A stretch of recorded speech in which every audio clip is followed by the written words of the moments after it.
Hey all! சின்ன வயசுலேருந்தே நான் ஒரு விஷயத்த கன்சிஸ்டன்சியா ஃபாலோ பண்றேன்னா, அது இந்த மெஹந்தி போடுறது தான். ஸ்கூல் படிக்கும்போதுலேருந்தே ஸ்லேட்டு, பேப்பரு, ஃப்ரெண்ட்ஸோட கைன்னு எல்லாத்துலயும் மெஹந்தி போட்டு பிராக்டிஸ் பண்ணுவேன். ஏன்னா, எனக்கு மெஹந்தினா ரொம்ப பிடிக்கும். அடுத்து என்னென்ன டிசைன் இருக்குன்னு பார்க்கலாமா? First one mango. Mango design எப்படி போடுறதுன்னு பார்க்கலாம். ஒரு எஸ் மாரி போட்டுட்டு, மேலே ஒரு ஸ்பைரல் குடுத்து, கீழ உள்ள எட்ஜையும், மேலே உள்ள ஸ்பைரலையும் கனெக்ட் பண்ணீங்கன்னா, உங்களுக்கு மேங்கோ டிசைன் கிரியேட் ஆயிரும்.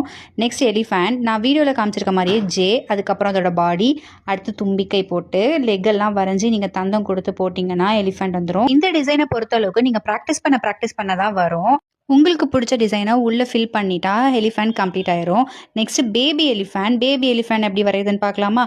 பேபி எலிஃபேண்ட் ரொம்ப ஈஸி தான். ஒரு 6, 3 கோடு. இத போட்டுட்டு 6ஐயும் லாஸ்ட் உள்ள கோடையும் கனெக்ட் பண்ணிட்டு, 2வது கோட்ல சின்னதா கர்வ் குடுத்து ஃபில் பண்ணீங்கன்னா, பேபி எலிஃபேண்ட் கிரியேட் ஆயிரும். இந்த மாரி கூட நீங்க பிராக்டிஸ் பண்ணலாம். ஒரு லைன் மேக் பண்ணிட்டு, ஹாஃப் கர்வ் குடுத்துமே இந்த டிசைன நீங்க போட்டு முடிக்கலாம். நெக்ஸ்ட் வீடியோல பார்க்கலாம். பை.